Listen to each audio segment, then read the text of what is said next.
आम जो तज्जिया है ये सारा इफ़ एंड बट पे खड़ा हुआ है, यानी कि फ़लाँ इसके साथ काली की पेटी शंकर के ट्रक में, शंकर की पेटी काली के ट्रक में। अगर क्योंकि अराई हैं वहाँ पे पंजाबी और महाजर वोट बहुत ज़्यादा है और इस वक्त पीटीआई की हवा भी चल रही है, ज़ाहिर बात है, तो एज वो ले सकते हैं। बेसिकली इनकी सिफारिश की गई थी डॉक्टर यास्मीन राशिद साहिबा की जानिब से, लेकिन इनको टिकट नहीं मिला। और ये सबसे दिलचस्प हल्का है, इसको हम सबसे एंड पे डिस्कस करते हैं। ये यकीन जाने ये सबसे दिलचस्प हल्का है, इस पर बहुत ज़बरदस्त लिफ्ट होने वाली है। कर दिया जाए तो इमरान खान ने यहाँ तक भी कह दिया है मुबैना तौर पे कि भाई मैं वो टिकट अगर हम वो सीट हारते भी हैं तो मुझे कोई परवाह नहीं है। इफ़न बट एक और बड़ा दिलचस्प है, वो मैं आपको बताता हूँ। उसमें मुकाबले की पोजीशन बनती है यहाँ पे जो है एक ना 5 रुकनी इत्तेहाद बनने जा रहा है, मतलब कोशिशें हो रहा बहुत वहाँ पे समझ लें कि मालदार पार्टी भी है और नामवर पार्टी भी है मुल्क भर में अपनी ट्रांसपोर्ट के बिज़नेस के हवाले से। उनको शायद इस दफ़ा उम्मीद दिलाई गई थी टिकट की, लेकिन एक पोल करार के मुताबिक और असूल के मुताबिक सलाल हैदर थिन उम्मीदवार बनते थे, लेकिन शहाबुद्दीन सैयद ने एंड टाइम पे खुद टिकट कंफर्म कर लिया, सलाल हैदर को पीछे कर दिया, तो वो भी अब इलेक्शन लड़ने के लिए बज़िद हैं। ये हो गए एक ही घर के 3 बंदे एक ही जगह से खड़े होना। अब ये आपको अल मशहूर रऊफ क्लासरा साहब की बस्ती जैसल क्लासरा भी कोट सुल्तान और जम्मन शाह के दरमियान में वाक़ है। अस्सलाम वालेकुम, हस्बे वादा अपने वीलॉग के साथ आपकी खिदमत में हाज़िर हूँ और आज मैंने बनाया है लिया के ऊपर वीलॉग बनाया है मैंने। सबसे पहले मैं ये बताता चलूँ कि मेरा अपना ताल्लुक़ भी लिया से ही है और इस वजह से मैं चाह रहा था कि मैं इस वीलॉग को अगर बनाऊँ तो इसमें नज़र आना चाहिए कि थोड़ी सी ग्राउंड पे वर्किंग हुई है। लिया में इस वक्त जो है 5 हल्के और वो लिया 280 से 284 तक जाते हैं। पीपी लिया 1 लिया 5 तक जाती है और इसमें से वैसे तो तकरीबन कोई इतना ज़्यादा आप कह सकते हैं कि ट्रिकी तो नहीं है, सीधी सीधी इसमें जो कैलकुलेशंस हैं वो सारी सीधी सीधी सी हैं। मेरा ख्याल में 5 में से 3 सीटों पे जो है बरतरी है पीटीआई को और 2 सीटें ऐसी हैं जिसमें से एक तो मैं समझता हूँ कि शायद हार जाए और एक पे अभी मुकाबले की फ़ज़ा है।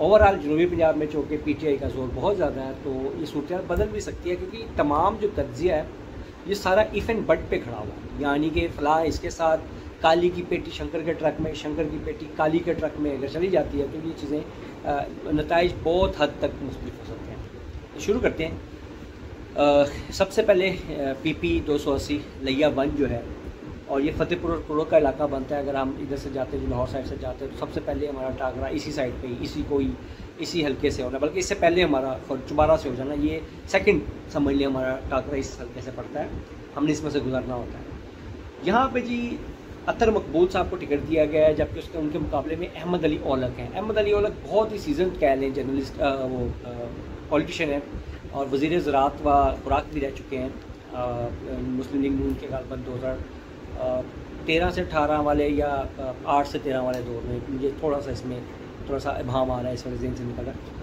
मजबूत उम्मीदवार हैं अतर मकबूल भी, क्योंकि अराई हैं वहाँ पे पंजाबी और महाजर वोट बहुत ज़्यादा है और इस वक्त पीटीआई की हवा भी चल रही है, ज़ाहिर बात है, तो एज वो ले सकते हैं, लेकिन उनको कुछ मुश्किलात का सामना है।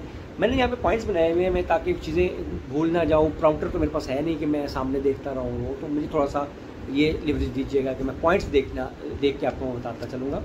यहाँ पे जो उनको अतर मकबूल को जो मुश्किलात है वो ये है कि उनके अपनी आप कह लें कि पीटीआई की पार्टी में से ही और अपनी बरादरी में से ही 2 से 3 उम्मीदवार खड़े हो जाते हैं और हमेशा जो वहाँ की पंजाबी अराई बरादरी है उसको इसी मुश्किल का सामना रहा है और इसी चीज़ का फ़ायदा हमेशा दूसरे उम्मीदवारों ने उठाया। इस वक्त चौधरी अल्ताफ़ हैं, बहुत मजबूत है वहाँ पे, पहले भी शायद रह चुके हुए हैं, ये MP रह चुके हुए हैं। इसी तरह चौधरी इनामुल हक है, वहाँ की पॉपुलर शख्सियत थी, वफ़ात पा चुके हैं, उनकी अहलिया हैं सोबिया इनामुल हक और इनकी सिफारिश इस टिकट के लिए बेसिकली इनकी सिफारिश की गई थी डॉक्टर यास्मीन राशिद साहिबा की जानिब से, लेकिन इनको टिकट नहीं मिला और अतर जो हैं अतर मकबूल उनको टिकट दिया गया है। अभी शायद ये चीज़ रिव्यू में भी होगी। इसके अलावा जो तीसरे वहाँ पे मुतासर कर सकते हैं तो गुज्जर बरादरी से भी एक उम्मीदवार वहाँ पे मौजूद है और वो भी इलेक्शन लड़ने के ख्वाह हैं। ये पीटीआई साइड की हम एक तरह से बात कर रहे हैं। यहाँ पे मुश्किलात हो रही है अतर मकबूल को, जबकि दूसरी जानिब जो अहमद अली औलक हैं उनको ऐसी इस वक्त किसी मुश्किल का सामना नहीं है। अलबत्ता वो जोड़ तोड़ में ज़रूर मसरूफ़ हैं कि इनमें से कोई एक बिरादरी को वो अपने साथ मिला लें और दूसरी जानिब वो जो मेन उनके साहबजादा फैजुल हसन है, उनकी अगर वो आशीर्वाद जो कि उनके साथ होती है, उसकी उनकी आशीर्वाद के साथ साथ जो वहाँ की सैयद बरादरी है, वहाँ से भी अगर वो इस हल्के की हद तक अपनी कोई आशीर्वाद ले लें तो फिर उनका मुकाबला यहाँ पे बहुत ज़्यादा, मैं कहता हूँ कि उनकी फेवर में चला जाएगा। अच्छा, एक और चीज़ है, 3 ये जो मैंने जिक्र किए हैं जी, चौधरी अल्ताफ़ हैं, चौधरी अपना इनामुल हक की अहली बेवा हैं और दूसरा गुजर बरादरी हैं, अगर ये तीनों मिल भी जाते हैं, ये तीनों मिल के कोई एक उम्मीदवार खड़ा कर देते हैं तो फिर आप यकीन जानिए कि अहमद अली औलख जीत जाएंगे, क्योंकि ये इनका डेंट पड़ेगा अतर मकबूल को। और अगर ये तीनों मिल के अतर मकबूल की साइड पे खड़े होते तो फिर अहमद अली औलख किसी साइड पे नहीं आएंगे, यानी कि फिर वो बड़ा एक तरफा सी जीत हो जाएगी। तो ये इफ एंड बट है इस हल्के में। और अगर ये समझ लें कि इसी तरह चला और सब ने अपने अपने इलेक्शन लड़े तो अहमद अली औलख जीत सकते हैं क्लोज से, मार्जिन से। सबसे अहम सवाल जो इस हल्के में उठाया गया, मैं फिर मुझे यहाँ पे गद्दार तो कहा जाएगा, लेकिन सबसे अहम सवाल ये कहा गया है कि टिकट का हकदार जो है अतर मकबूल उस तरह नहीं थे। ये कुछ इन्होंने 18 में शायद ज्वाइन किया है, उससे पहले ये नून लीग में थे। उससे माजी में चले आ रहे लोग जो पहले पीटीआई जब गुमनाम थी उस वक्त से जो उसका झंडा टाइम है, उनको फिर इस दफ़ा इग्नोर किया गया है। और ये कहा जा रहा है कि अतर मकबूल जो है एक अच्छी खासी मालदार पार्टी हैं, और ऐसे में बासर हल्कों की सिफारिश के बावजूद सोबिया और इनामुल हक को टिकट ना मिलना और इनको मिलना, वो थोड़ा सा उसके ऊपर वो सवाल उठाए जा रहे हैं। दूसरा जी हल्का है PP 281 है गालबन जी, PP 281 है। ये सबसे दिलचस्प हल्का है, इसको हम सबसे एंड पे डिस्कस करते हैं। ये यकीन जाने ये सबसे दिलचस्प हल्का है, इस पर बहुत ज़बरदस्त लिफ्ट होने वाली है, इसको हम एंड पे करते हैं। मैं आपको बताता हूँ PP 282 लिया 3, ये जनाब चुबारा का इलाका है। और इधर सबसे जो रिव्यू में जो सबसे ज़्यादा बातें उठाई जा रही हैं जो हल्के, उनमें से एक हल्का ये भी है। यहाँ के बारे में, यहाँ से जी कैसर मगसी साहब हैं, ये 13 में भी जीते हैं नून लीग की तरफ से, 18 में भी जीते हैं इनकी जानिब से, PTI की जानिब से। और अचानक उनको टिकट नहीं दिया गया, उनकी जगह कर्नल शुएब अमीर अवान है, उनको दे दिया गया। इसके पीछे ना बड़ी बातें की जा रही हैं। देखें, हमें इल्म नहीं है, लेकिन कुछ अर्सा पहले यहाँ पे बड़ी आवाज़ उठी थी कि इमरान खान की जो हमशीरा हैं उस्मा खान, उनके खावन ने यहाँ पे कुछ ज़मीनें खरीदी हैं और वो गालबन कई हज़ार कनाल के हिसाब से थी। तो उनमें से कोई 20% ज़मीनें ऐसी हैं जिनके ऊपर वो कब्ज़ा नहीं छुड़वा सके थे। ये ड्यूटी बेसिकली तो लगी थी कैसर मगसी साहब की, लेकिन उन्होंने बावजह, ये मैं आपको बिल्कुल बता रहा हूँ कि बावजह उन्होंने वो कब्ज़े छुड़ाने से गुरेज किया। देखिए, वहाँ पे एक रिवाज है कि जो लोग ज़मीनों पे काबिज़ हैं वो उनको हक़ मलकियत दिया गया है कि आप काश्तकारी कर सकते हैं, आप उनको ये इस्तेमाल की ज़मीनें हैं तो ये जो जिसके कब्ज़े में होगी वो वहाँ पे काश्त करके उसको अपने हक़ में रख सकता है DC की इजाज़त के साथ।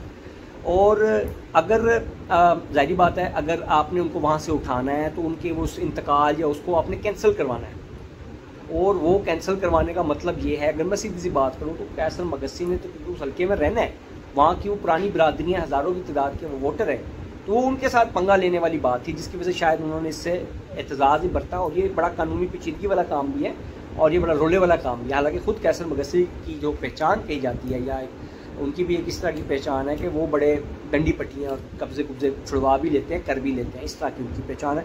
बहरहाल उनकी जगह इमरान खान इस दफ़ा बड़े गुस्से में रहे, और उनके हवाले से तो ये भी मशहूर है, जब उनकी सिफारिश की गई कि जी इनको टिकट दिया जाए, तो इमरान खान ने यहाँ तक भी कह दिया है मुबैना तौर पे कि भाई मैं वो टिकट, अगर हम वो सीट हारते भी हैं तो मुझे कोई परवाह नहीं है। तो मेरा ख्याल है इनके रिव्यू के लिए जो की गई कोशिश है वो भी बराबर होने की उम्मीद नहीं है। और ये सीट, इस पर मेरा तज्जिया ये है कि जो कर्नल अगर ख़ुद खड़े रहते हैं तो मगसी साहब जो हैं वो आज़ाद हैसियत में जीतने की पोजीशन में आ सकते हैं। बस सूरत एक शर्त इसमें इफ़ एंड बट वाली बात ज़रूर है कि उनको या मजीद खान नियाज़ी या बहादुर खान सैयद में से किसी एक बासर की आशीर्वाद हासिल हो जाए। बाकी यहाँ के जो गुज्जर हैं और दूसरा ये मेरे ख्याल में इनके साथ बड़ी आसानी से अटैच हो जाएंगे। और अभी तो जाहिर बात है नून लीग की तरफ से भी जो बिशारत रंधावा हैं वो भी उम्मीदवार हैं, उन्होंने भी अपनी स्ट्रेटजी अनाउंस करनी है, और वो डेंट भी सीधा पड़ेगा तो कर्नल शुएब अमीर अवान को पड़ेगा। मगसी का जो अपना वोट बैंक, वो जो हल्का है जो उन्होंने बना रखा हुआ है, वो सेव रहेगा। तो मेरा ख्याल है ये पोजीशन इस तरह होगी कि अगर कोई पैचअप नहीं होता तो फिर 1, 2, 3 की पोजीशन पे इस तरह होंगे कि कैसर मगसी या बशारत रंधावा में से कोई एक नंबर 1 होगा और दूसरा नंबर 2 होगा। ये कर्नल शुएब अमीर अवान मौजूदा सियासत के इस पैराए में इधर से हमें ज़्यादा मजबूत नज़र नहीं आते, अनटिल कि इनको कैसर मगसी की हिमायत हो जाए या जो 2 बड़े नाम हैं वो इनके साथ खुल के खड़े हो जाए। फिर मुकाबला बशारत रंधावा और ये शुएबुद्दीन अवान है, इनके दरमियान बड़ा दिलचस्प हो जाएगा, बड़ा मज़े का मुकाबला हो जाएगा और फिर जीत के इम्कानात कहे जा सकते हैं। लेकिन कैसर मगसी की नाराज़गी के साथ या इस तरह के साथ वो मुश्किल हो जाएगा।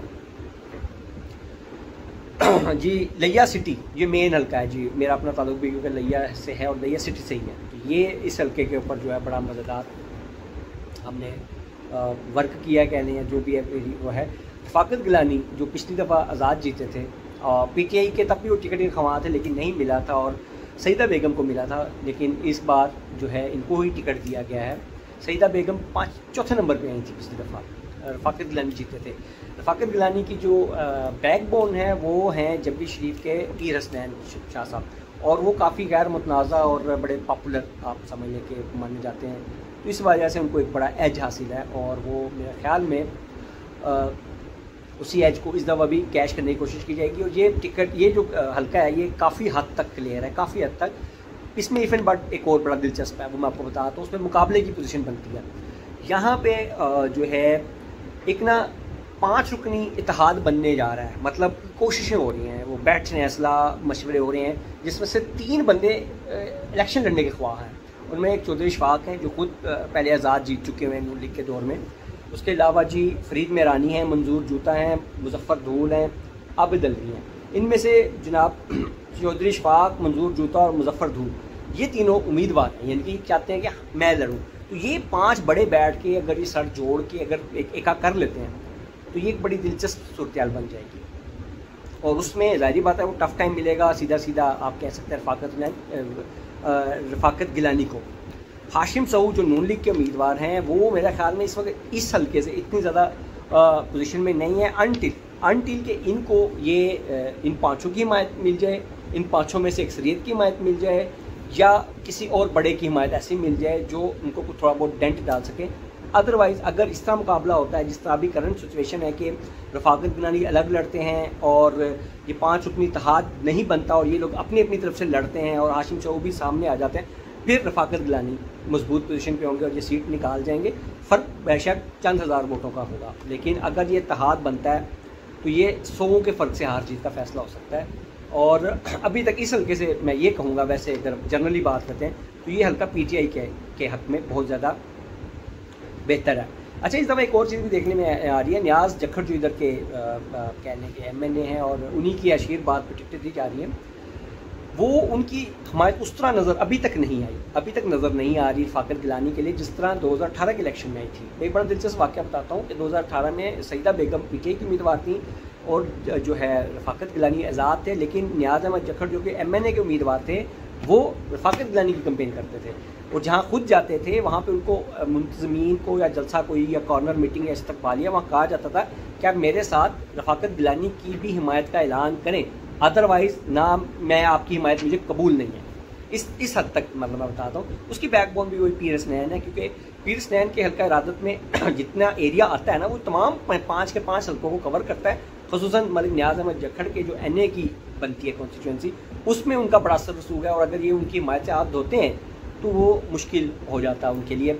इस दफ़ा वो इसलिए खामोश हैं कि बाबर खान खेतरान बहुत वहाँ पे समझ लें कि मालदार पार्टी भी है और नामवर पार्टी भी है मुल्क भर में अपनी ट्रांसपोर्ट के बिज़नेस के हवाले से। उनको शायद इस दफ़ा उम्मीद दिलाई गई थी टिकट की, लेकिन सियासत के अपने आपको पता है मजबूरियाँ होती हैं और टिकट जो है रफ़ाकत गिलानी को मिला, जो भी इनकी रीज़न इनकी भी तगड़ी सिफारिश है। तो इस पे मलिक न्याज़ जो हैं वो थोड़ा सा बैकफुट पे है, थोड़ा सा आप समझ लें कि उनके किरदार के ऊपर भी बातें हो रही हैं इलाके में कि उन्होंने बाबर खतरान को लारे में रख के टिकट एंड पे टिकट नहीं दिला सके और वो रफ़ाकत गिलानी को टिकट दिलवा दिया या खामोशी इख्तियार कर ली, इस तरह करके कुछ बातें हो रही हैं। इनके अलावा से और भी चीज़ें इसी तरह की सामने आई हैं, लेकिन वो मैं कहूँ इस वक्त डिस्कस करना वो नहीं है। बाबर खतरान इस वक्त काफ़ी परेशानी के आलम में मुल्तान फिर रहे हैं कि शायद वो शाह महमूद कुरैशी के ज़रिए कोई फ़र्क डाल दें शायद, लेकिन मेरा ख्याल है इस वक्त इस सीट के ऊपर ना रिव्यू का इम्कान है, ना बनता है, क्योंकि ये पहले वो जीते भी हुए हैं और इस वक्त हल्का पूरी तरह से उनके कंट्रोल में है। अलबत्ता रफ़ाकत गिलानी के हवाले से अहले इलाका को, जो हल्के की इमाम, उनको बहुत शिकायत है कि ये राब्ते में भी नहीं है और ये 5 साल उन्होंने एंजॉय किया, लेकिन जो भी है खैर वहाँ पे इनकी जीत के बहुत ज़्यादा इम्कानात हैं। एक और उधर है असगर गुज्जर हैं, वो भी MP रह चुके हैं, उनके बेटे भी उसी हल्के से लड़ने के लिए पर तोड़ रहे हैं, लेकिन मेरा ख्याल है वो शायद ना लड़े, क्योंकि हाशिम सहू या असगर गुज्जर के बेटे में से कोई एक ही लड़ सकता है और इस वक्त हाशिम सहू की ज़्यादा पोजीशन है और वो ज़ाहिर बात है हारने के लिए कोई भी नहीं लड़ेगा, ये तो आप भी समझते हैं, तो मेरा ख्याल है वो नहीं लड़ेंगे। ये हो गई जी, हमारे हल्के हो गए हैं। 84 वाला रह गया जी, मैं आपको दिखा देता हूँ जी। हाँ 84 पे आते हैं जी। ये लिया 5 है जी, PP 284 लिया 5। असगर गुरमानी, एजाज इचलाना, सज्जन खान तंगवानी, ये उम्मीदवार हैं जी यहाँ से। असगर गुरमानी को टिकट मिला है PTI का, एजाज इचलाना को मिला है जी टिकट मिला है इसका नून लीग का, और ये पहले से वहाँ पे सिटिंग MP भी हैं, यही जीते थे बड़े मामूली फ़र्क से, और सज्जन तंगवानी से जीते थे और बहुत मामूली फ़र्क से जीते थे, चंद 100 वोटों का फ़र्क था। वहाँ पे जो ये हल्का बनता है, ये कोट सुल्तान और जम्मन शाह का बनता है।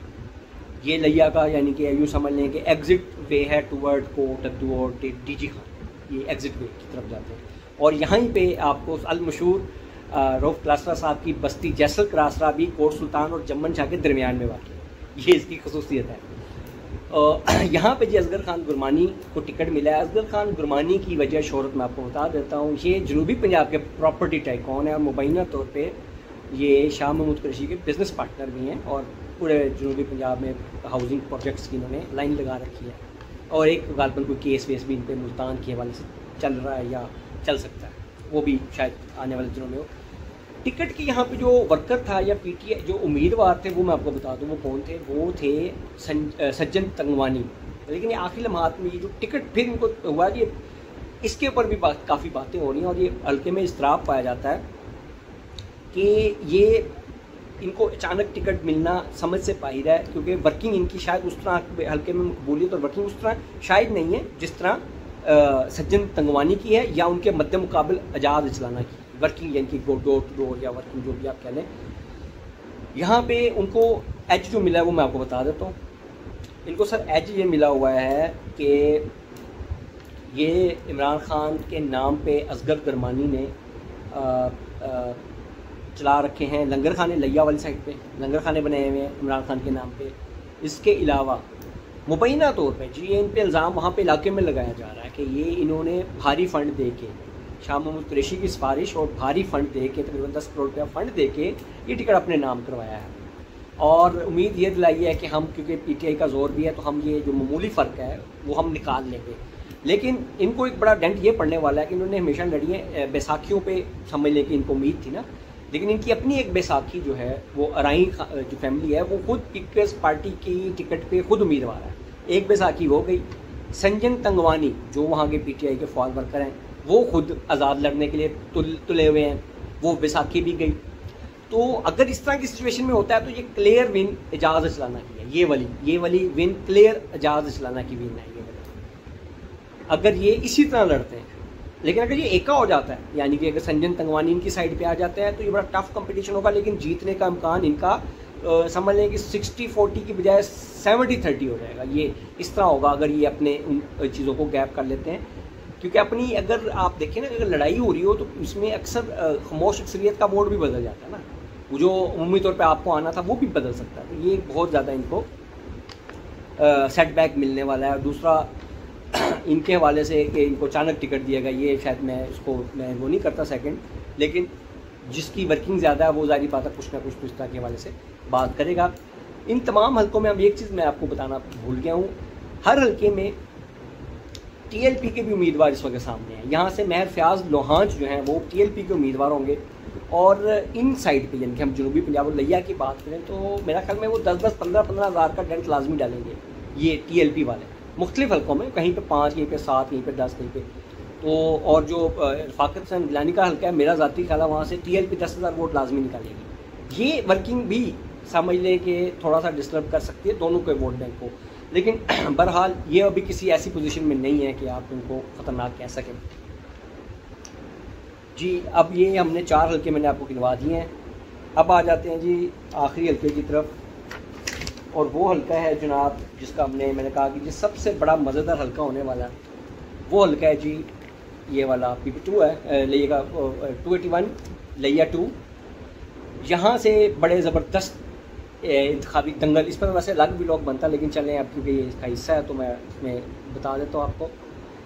यहाँ पे लुकमान हैदर थिंद, ये यहाँ पे बेसिकली ये यहाँ से ये जो हल्का बनता है ना, ये कुछ लैया का बनता है, कुछ करोड़ का बनता है, इस तरह मिक्स करके एक हल्का बनता है। और लैया में गुलाम हैदर थिंद एक बड़ी सियासी शख्सियत है, 4 दफ़ा MP रहे, एक दफ़ा MNA रहे, एक दफ़ा ज़िला नाज़िम रहे। वो बड़े मतलब चले आ रहे हैं 85 से लेकर अब तक मुख्तलिफ अदवार में। यहाँ पे जनाब जो मेन टिकट मिला है वो शहाबुद्दीन सैयद को मिला। PTI की हैसियत बहुत मजबूत है यहाँ पे, तो कोई इसमें दूसरी राय ही नहीं है। अब्दुल शकूर स्वाग नून लीग के उम्मीदवार होंगे। 1-to-1 मुकाबला होता है तो बहुत वाज़ेह जीत है शहाबुद्दीन सैयद की। लेकिन अब यहाँ पे दिलचस्पी यहाँ पे शुरू होती है। शहाबुद्दीन साहब के कज़न है बहादुर खान सैयद, वो भी मुंतखब होते रहे हैं। आपसी चपकलिश, एक ही घर है, चचाजाद हैं। वहाँ पे उनके भाई सजाद खान सैयद खुद एक उम्मीदवार है। पहले समझ लें कि उनको पहला सेटबैक अपने घर से मिल गया। फिर शहाबुद्दीन सैयद साहब दामाद हैं मलिक गुलाम हैदर थिंद साहब के, और इस दफ़ा उनके अपने ख़ानदानी एक कौल करार के मुताबिक और असूल के मुताबिक सलाल हैदर थिंद उम्मीदवार बनते थे, लेकिन शहाबुद्दीन सैयद ने एन टाइम पे खुद टिकट कंफर्म कर लिया, सलाल हैदर को पीछे कर दिया, तो वो भी अब इलेक्शन लड़ने के लिए बाज़िद हैं। ये हो गए एक ही घर के 3 बंदे एक ही जगह से खड़े होना। अब एक ही घर के 3 बंदे एक ही जगह से खड़े होना। अब अब्दुल शकूर सहवाग है, वो उनको ऐसा किसी दिक्कत का सामना नहीं है, वैसे वो किसी मुकाबले में नहीं, लेकिन जब ये 3 भाई आपस में लड़ेंगे तो फिर वो डेफिनेटली वो एज लेंगे। अच्छा जी, अब इधर मैं थोड़ा सा इस हल्के को मैं थोड़ा सा डिटेल में करना चाहता हूँ। ये 9 UCs कार्बन बन रही हैं, खास 9 एरियाज़ बन रहे हैं हल्के के। उन हल्के वाइज मैंने थोड़ी सी वर्किंग की है तो मैं आपको बता देता हूँ। मंडी टाउन जो लैया को सबसे करीब लगता है, उसमें थिंद फैमिली जिसको सपोर्ट करेगी, या सलाल हैदर खुद खड़े होंगे तो वो वहाँ से निकाल जाएंगे, और सवाग 2 पे आएंगे, यहाँ पे सैयद 3रे नंबर पे आएंगे। ये मेरी थोड़ी सी वर्किंग है, फिर इसको हम कैलकुलेट कर लेते हैं। इस तरह टेल इंडस जो UC है वो उसमें थिंद अव्वल आएंगे, क्योंकि वहाँ से यूनियन काउंसिल में भी थिंद ही जीतते हैं और वो पूरी इनका होल्ड है इसके ऊपर। सवाग 2 नंबर पे आएंगे, सैयद यहाँ भी 3रे नंबर पे होंगे। फिर इस तरह आ रही है समरा नशेब है, इसमें भी थिंद और उनका मुकाबला होगा, थिंद और सजाद सैयद का मुकाबला होगा। यहाँ पे शहाब साहब यहाँ पे भी नहीं है। इसके बाद बस्ती शादू खान है, यहाँ पे भी थिंद और सैयद का मुकाबला होगा, यहाँ सहवाग नहीं है, ऊपर वाली में भी सहवाग नहीं थे। इस तरह बसरा और एक और इलाके का नाम है सेड़ा गालबन, ये इनकी अपनी बस्ती है जो, वहाँ पे सजाद जो सैयद हैं उनको फोकियत मिलेगी, क्योंकि असल वर्किंग जो ग्राउंड पे वर्किंग है ना, वो बेसिकली सजाद सैयद बहादुर खान सैयद की है, जिसकी एज शहाबुद्दीन सैयद भी लेते रहे हैं। लेकिन इस वक्त क्योंकि खुद सजाद सैयद जो हैं वो उम्मीदवार होंगे तो वो एज उनको मिलेगा। यहाँ पे शायद सहवाग और थिंद जो है 2-3 नंबर पे आए। अब जब